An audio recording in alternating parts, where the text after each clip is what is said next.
covering the latest state and local issues with Tom Fallbush, Bob Scott, and Jim Waters.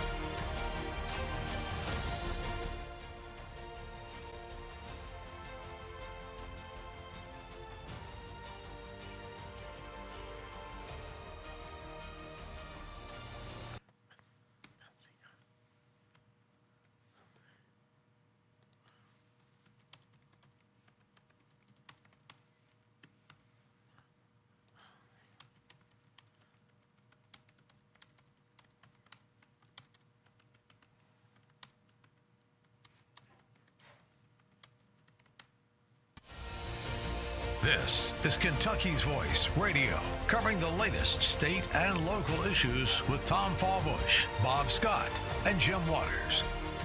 So that's Kentucky's Voice, right? Kentucky's Voice Radio. Okay.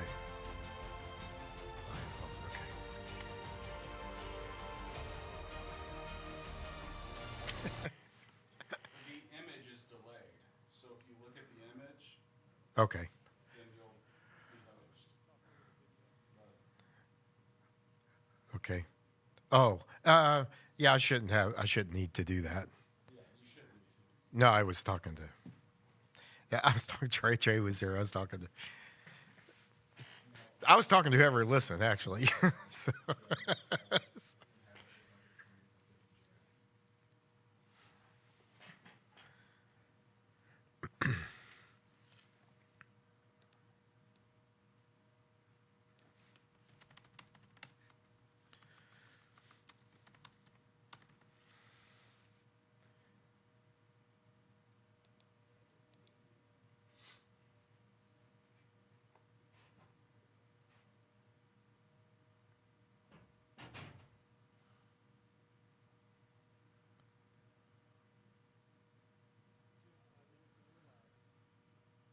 Okay.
It's Kentucky's Voice Radio, covering the latest state and local issues with Tom Fallbush, Bob Scott, and Jim Waters.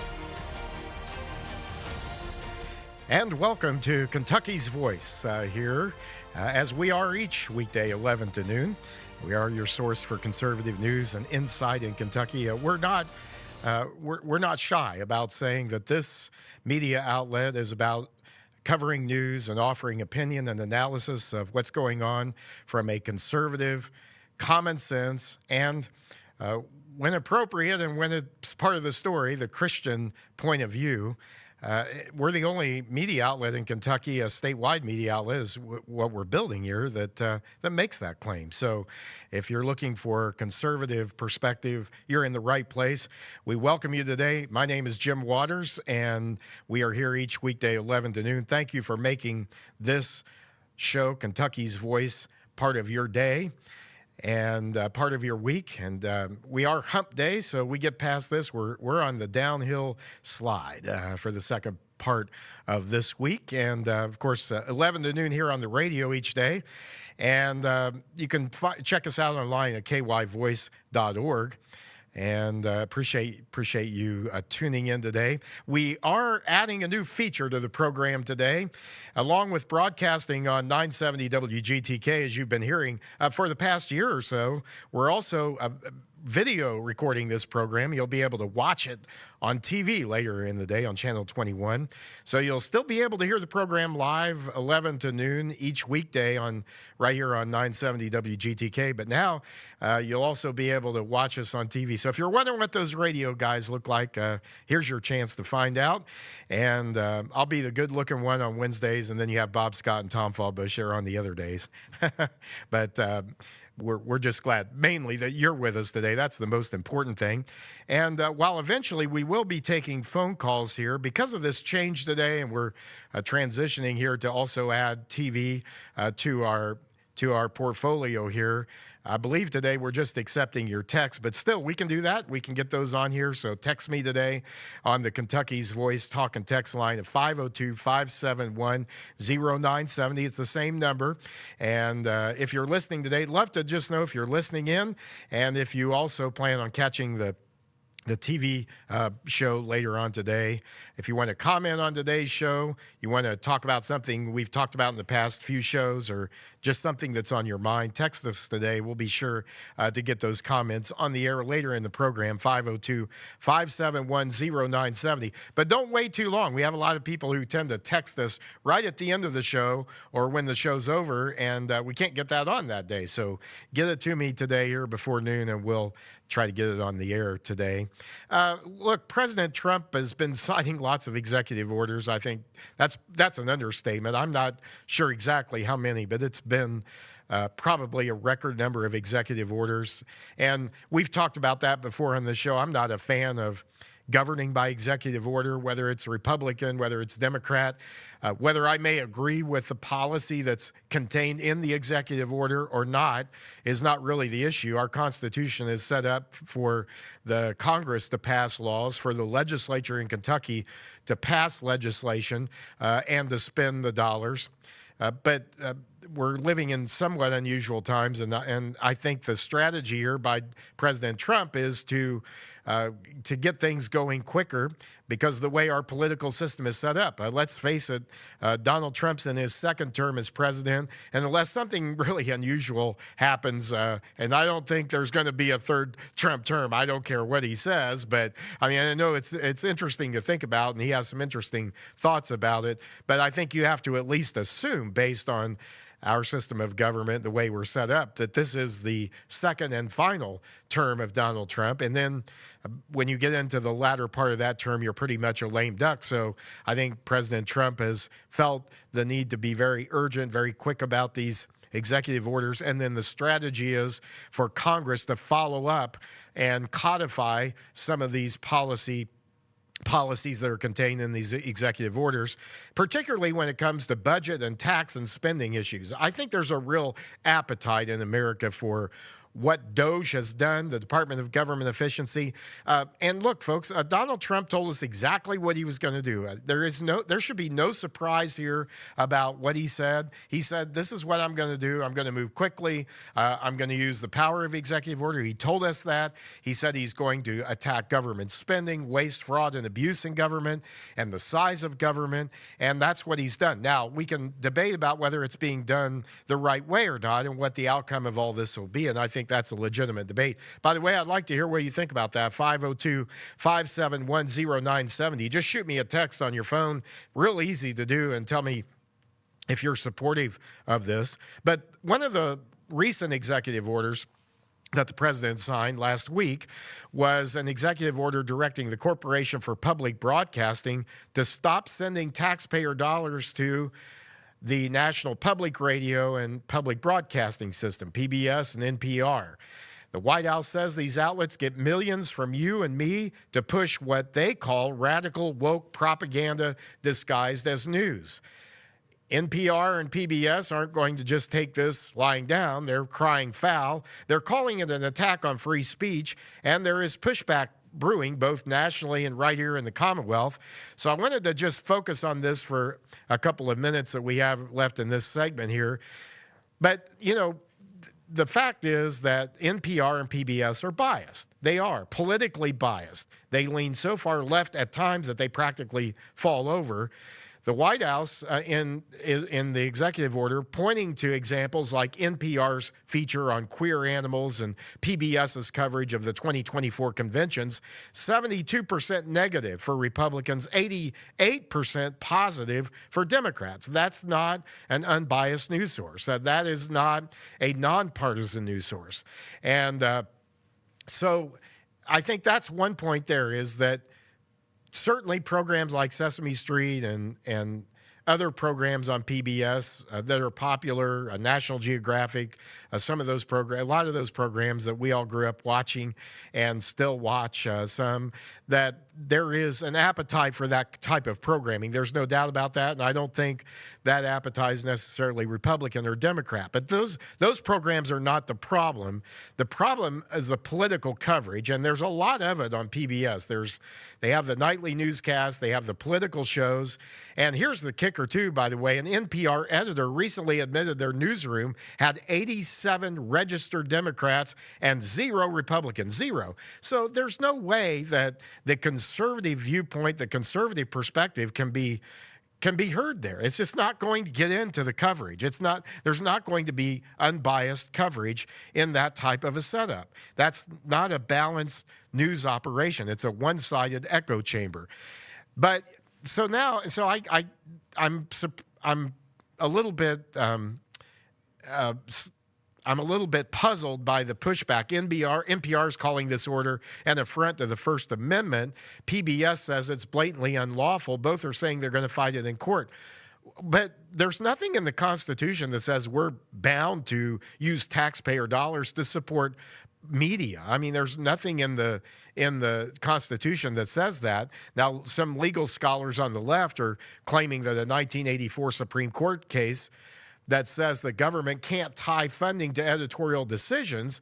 Maybe so, but these are taxpayer dollars. These are public dollars. And if taxpayers don't want it going to biased news coverage, I mean, why should I, as a conservative taxpayer, as a free market guy, be forced to pay my taxes to a media outlet that opposes what I believe and never offers, or hardly ever offers, and doesn't do a good job when it does, of offering the conservative viewpoint? So there's nothing here in the Constitution that guarantees that PBS or NPR should receive taxpayer funding. There's nothing there.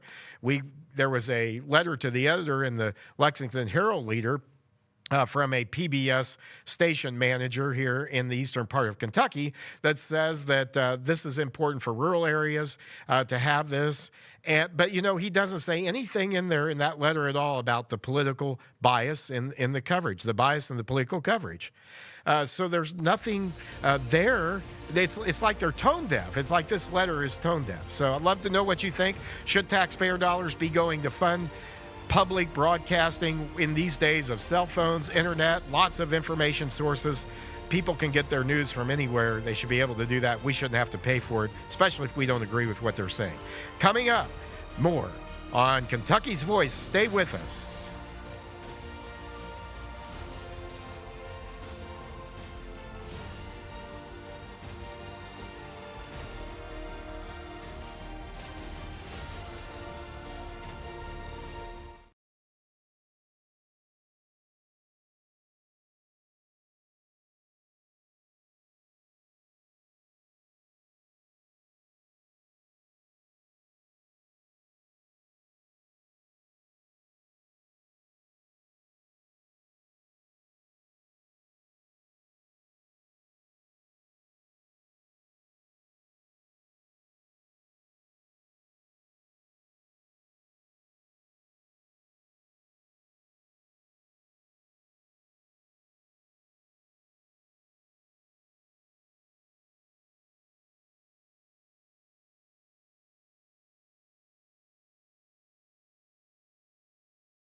Kentucky's Voice. Great to have you with us today. Text us today, would you, at 502-571-0970. Let us know you're listening. And if you have a comment on our past segment about whether taxpayer dollars should be funding public broadcasting, love to hear from you. You know, folks, if a program like Sesame Street, you know, a popular program like that, I have every reason to believe that that program will survive because there's enough of a demand for it. And I think the private sector will figure out how to find advertisers for it, or it'll end up in a commercial operation, which the point is it would still be available. However, the biased news coverage may not find a market for that. And the left knows that. They know that there's not been a real market for their political media products. I mean, how many liberal, left-leaning, progressive talk radio shows have you heard that have been successful? They've tried to start some, but very few. I mean, the market is dominated by conservative talk radio, and there's a reason for that, because America is generally a conservative nation, and they don't want to hear somebody attacking their values, their faith, their moral beliefs. Now, we can have disagreements and debate about policy, and I think we should. And I think the right and left are both guilty of not wanting that. They want echo chambers. They want people who agree with them and don't challenge them. And if you challenge them, you're on the left, you're a hater, and on the right, well, you're woke and you're a liberal. You know, but if you have the ability to defend your views, you should do that, and you should stick to it. Stick to it. Not everybody's going to agree with you, and not everybody's going to agree with me. But here's the difference: is when we're talking about a media outlet that consistently covers the news or offers opinion and analysis from a viewpoint that doesn't connect with most Americans, doesn't connect with listeners, doesn't connect with viewers, that's not having a debate over issues. That's a philosophical, ideological approach. And I don't want to pay for that. I don't want to pay, especially for an outlet that has nobody on their staff, nobody in their newsroom that represents my views or my thinking, because it's not going to be balanced, and it's not going to be fair coverage. And so I think it's important that and what Trump's doing through executive order is cutting off funding. Now, as I said, I believe Congress is the one that funds and ultimately makes this decision. And we'll see if Congress follows up and passes maybe a budget bill that doesn't include funding or that removes funding for public broadcasting. And now, speaking of how dollars get spent and how your tax dollars get spent, the National Education Association, which is the nation's largest teachers union, they do quite a bit of work on teacher salaries. Most of it, though, is not accurate. Much of it's not accurate, including recent releases about the average teacher pay in states across America, especially in Kentucky. Now, I haven't looked at the other states, so let me say this is for Kentucky. The National Teachers Union is saying that the average teacher's starting salary in Kentucky is 48th in the nation, $40,161. The average teacher pay for Kentucky, and that's considering all teachers, no matter how long they've been teaching. Maybe they just started, maybe they've been in the classroom for 20 years. The average teacher salary in Kentucky, they say, is $58,325, which ranks 42nd in the nation. And they claim that the minimum living wage is $60,408. They also claim that per student spending in Kentucky is 35th in the nation at $14,174.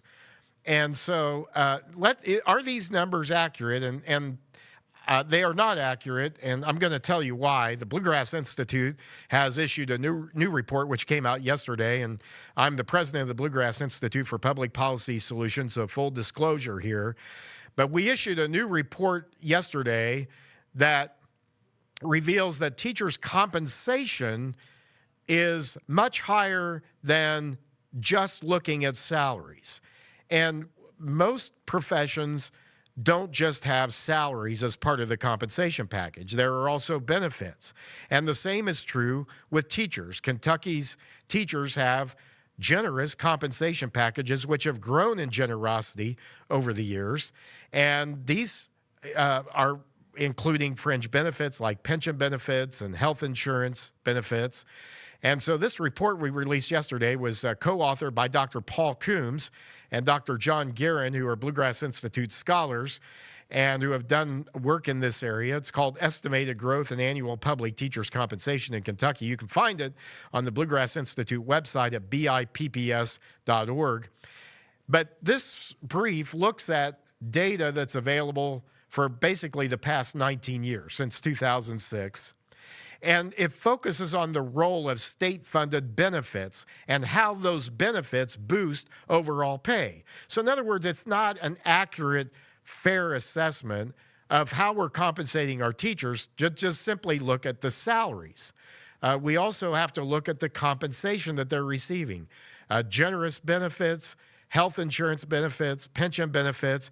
I want to give you a couple of numbers. I don't want to get lost in the numbers, but I want to give you a couple of numbers to compare to what the NEA said about teachers' average salaries here in Kentucky. First of all, in 2024, the average teacher salary in Kentucky was just over $58,000. So in that sense, the NEA is correct with their release, saying that the average teacher salary is about $58,000. But that's not the compensation that we give teachers. When you add fringe benefits in, the average package for fringe benefits for teachers in Kentucky is over $35,000 per teacher. So if you combine the average teacher salary of $58,000 and the average fringe benefit package of $35,000, you have a total compensation reaching $94,000. That's a 61.6% increase from the $58,000 that was the average compensation in 2006, 19 years ago. So it's ironic, but the average compensation 19 years ago was the same as what just teacher salaries are now, today, with the growth of inflation. But if you add in what teachers are receiving in terms of a pension benefit, in terms of health insurance benefits, that grows to a significantly higher amount, almost to $100,000. When you adjust for inflation, total teacher compensation rose by 10.5%. That's inflation adjusted between 2006 and 2024. Now, there was a slight decline in salaries over the same period. If you adjust for inflation, there was a 7% decline in inflation adjusted salaries over that same period. So that's pretty big swing there if you think about it, that teachers' compensations since 2006 have increased by over 10% when you adjust for inflation.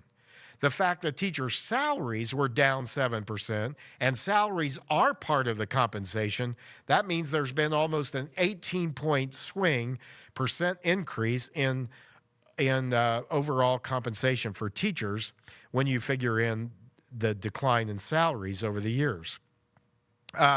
One other number here I'm going to give you in this in this segment before we take a break, and we'll come back and talk a little more about this and why this matters. But the on-behalf payments that the state makes, that's the payment for benefits, pensions, health insurance, that rose from $15,000 per teacher in 2006 to over $35,000, as we said, in 2024.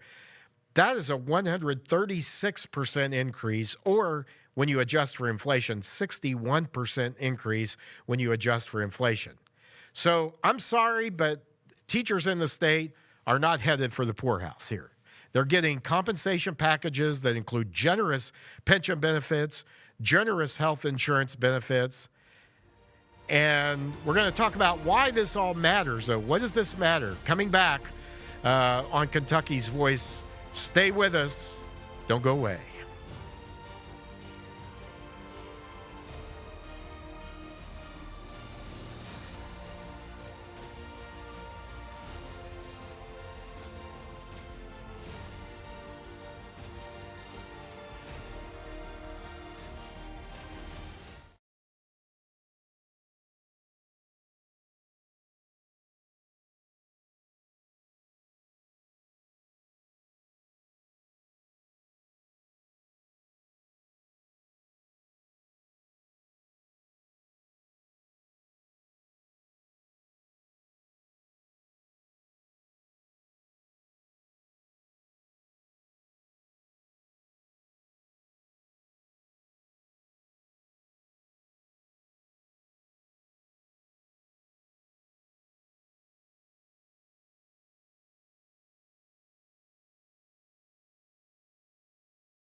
Waters in with you here today, 11 to noon, as I am most Wednesdays, and um, we'll take your text at 502-571-0970. Love to know what your thoughts are about tax dollars for public broadcasting. This off of our talk and text line. I've never wanted my tax dollars to support NPR and PBS. This country is swimming in debt.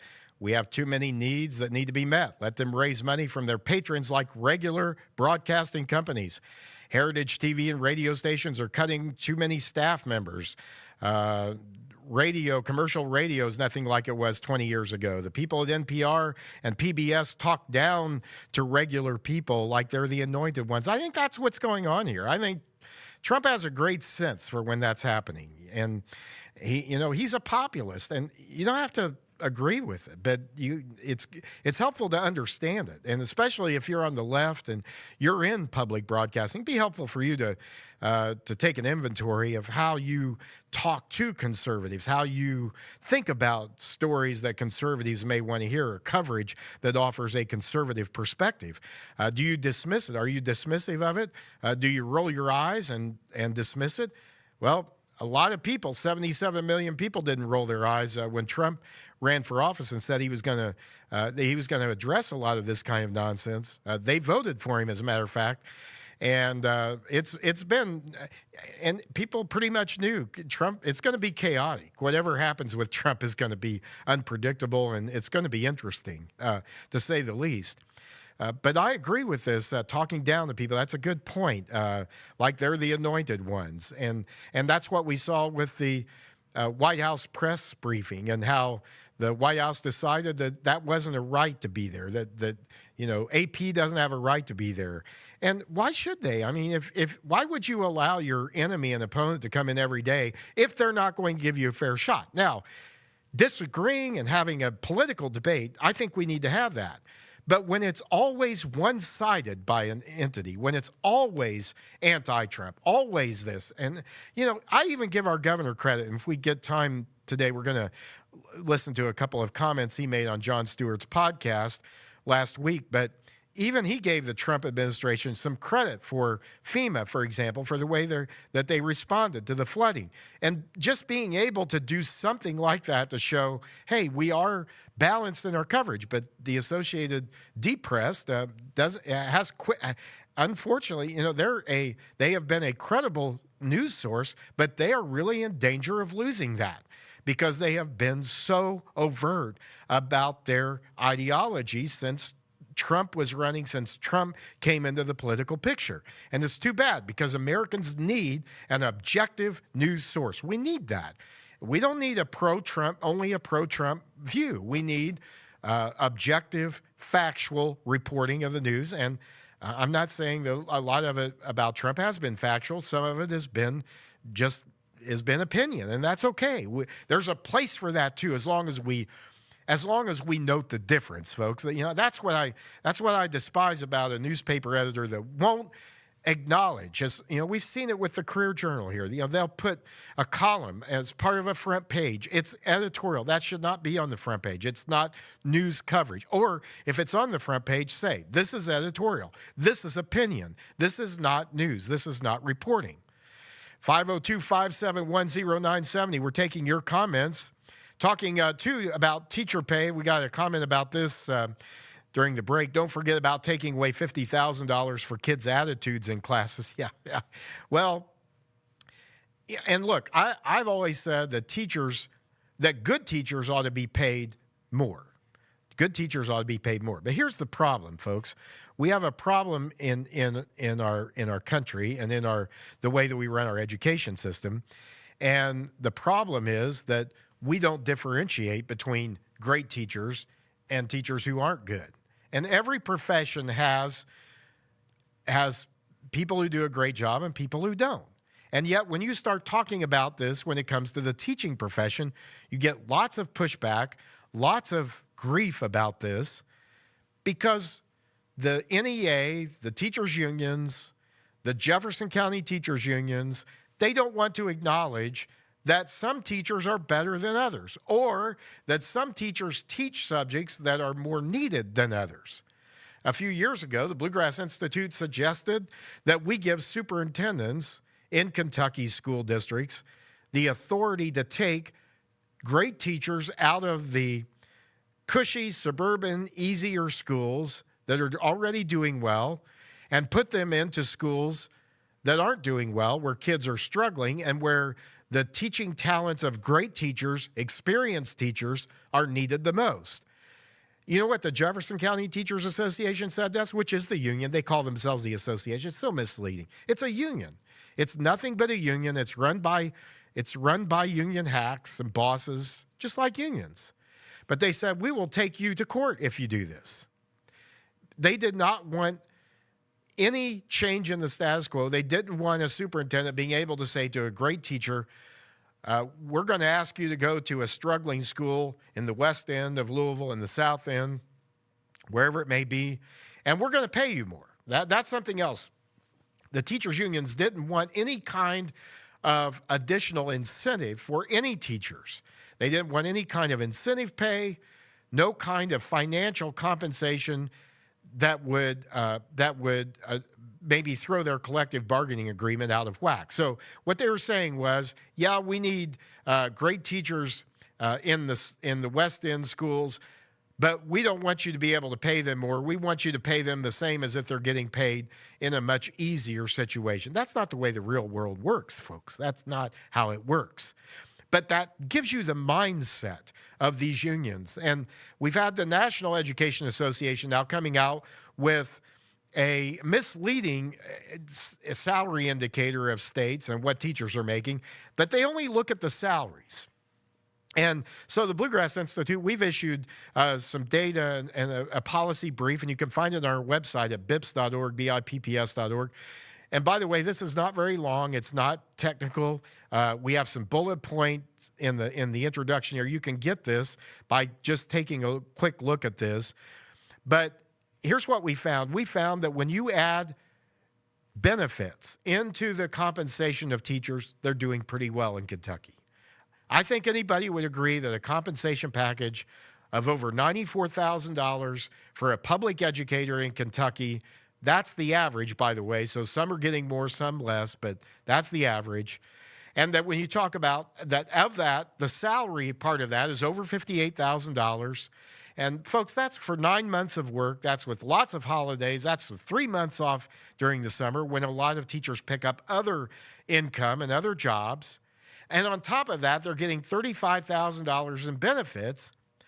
Now, I don't know how you can say that that's not a pretty good setup for teachers in our state. Now, here's the other twist of this, and that is, and well, one other thing on the benefits, and I want to mention this because it's important. When most teachers retire long before they're 65. Now, why does that matter? Because you can go on Medicare when you're 65, and your health insurance then becomes Medicare, covered by Medicare, which was set up to provide insurance for elderly Americans beginning at age 65. However, most teachers in our state do not teach until they're 65 or anywhere close to that.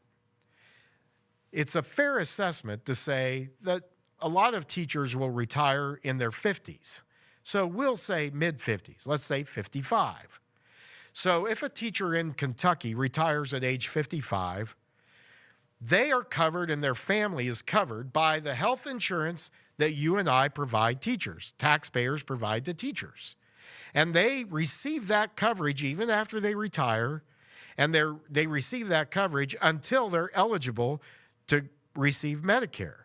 So we have thousands of teachers, retired teachers, who are receiving health insurance benefits from the taxpayers of Kentucky, fully funded for 10 years or in that range.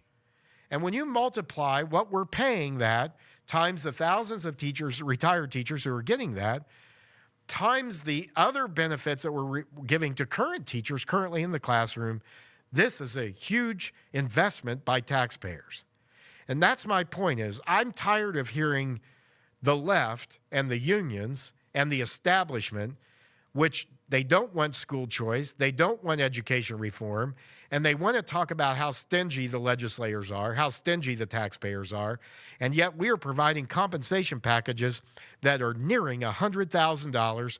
We're taking care of teachers for years and years until they're eligible for Medicare with health insurance benefits.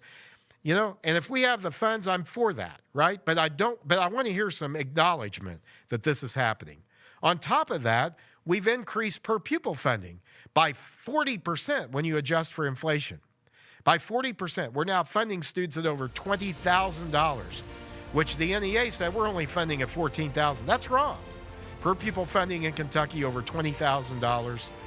Why does that matter? We'll talk about it on our next segment. Coming up, don't go away. This is Kentucky's Voice. Stay with us.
compensation in Kentucky, there's kind of been a knee-jerk reaction that says, well, our teachers just aren't paid enough.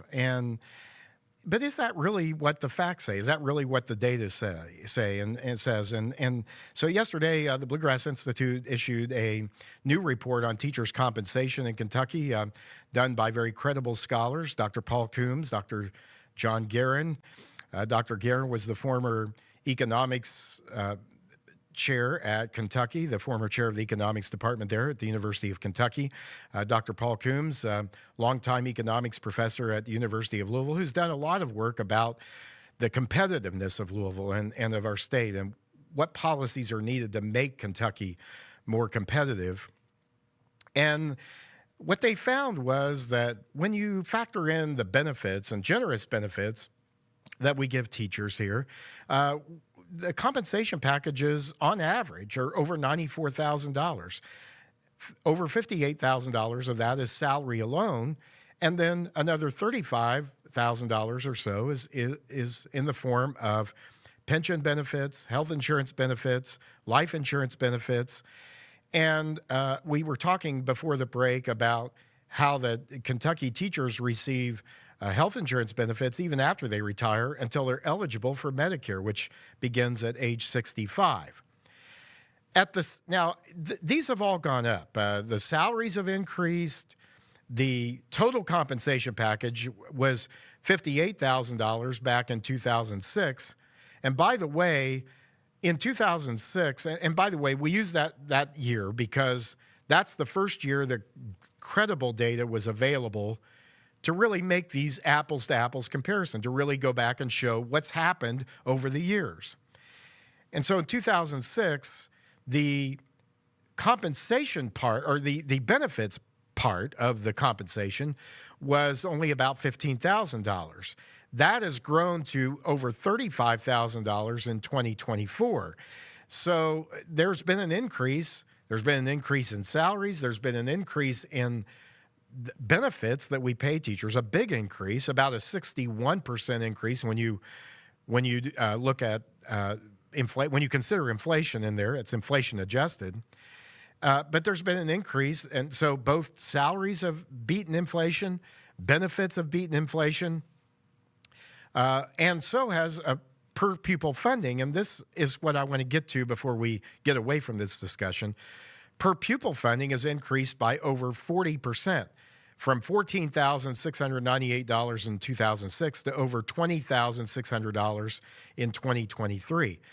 The National Education Association, which released their numbers on states and what they're paying teachers this week, also included per pupil funding, and they only had about $14,000. And there's a lot of money that taxpayers are paying for schools and to fund students that are not getting figured into that number. But my point is, there's a good case to be made that all of these numbers have increased. Teacher salaries, benefit packages, overall compensation, and per pupil funding has increased by over 40%. What has not increased is student performance in our classrooms. The academic achievement of our students has, at best, remained stagnant, and in many cases, many years, has declined. So right now in our public schools in Kentucky, 1 in 3 of our kids, according to the National Assessment of Educational Progress, the NAEP, which is called the nation's report card, about 33% of our kids can read proficiently, and about the same percentage can do math proficiently. However, when you also add in there low-income students or minority students, that number goes down dramatically into the teens, into the single digits in some cases.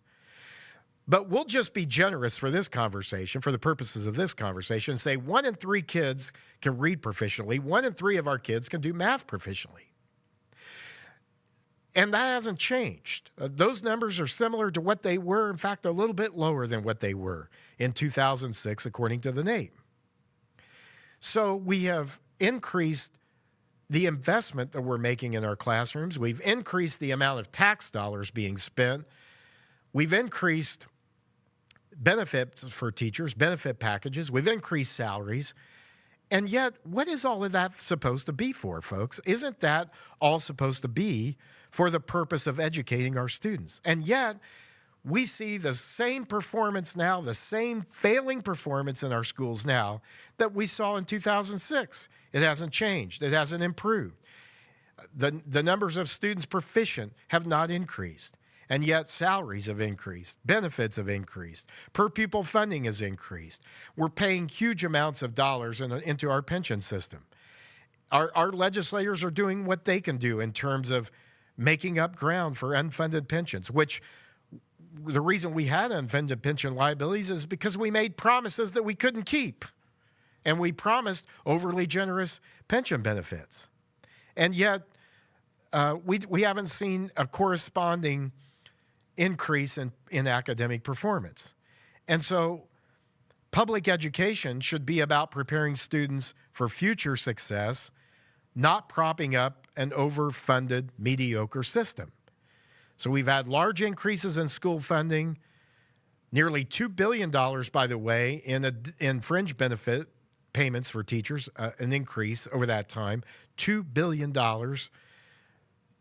of our funding is for benefits, but that is not translated into better student outcomes. So it's past time, I think, to rethink how resources are utilized so that we truly advance educational equity and performance. Now, this from our Kentucky's Voice talk and text line at 502-571-0970. This texter says, I was educated in the east end of Jefferson County. My education was not exceptional. Parenting made up the difference in a mediocre public education. And I appreciate that comment. Here's the problem is, if we're telling parents as a system here in Kentucky, the education system is telling parents, we're not going to give you any say in how your children are educated. We're not going to give you any say in the curriculum. We're not going to give you a say in where the children are educated. We're not going to give you a choice of schooling that might work best for your child. And so it's really hard on the one hand to blame parents and say parents aren't engaged in their children's education. If they were, then there would be better outcomes. To reconcile that with talk to the hand and no, we're not going to give you options when it comes to where and how your children are educated, what they're taught, and whether your values and beliefs are going to be respected by the education system. So you can't have it both ways here, folks. It's got to be one or the other. This also from the text line. I don't believe health care is paid for families, just the retiree. Okay, that may well be true, and I will check that out. I will back up and say, I know for sure that we're paying tens of thousands of dollars per year, millions of dollars. We've paid tens of millions of dollars over the years, more than that, at least tens of millions of dollars for health care benefits for retired teachers who are not yet eligible for Medicare. So if you retire as a teacher when you're 55 and you're not eligible for Medicare until you're 65, the taxpayers of Kentucky fill in the gap. That's the point.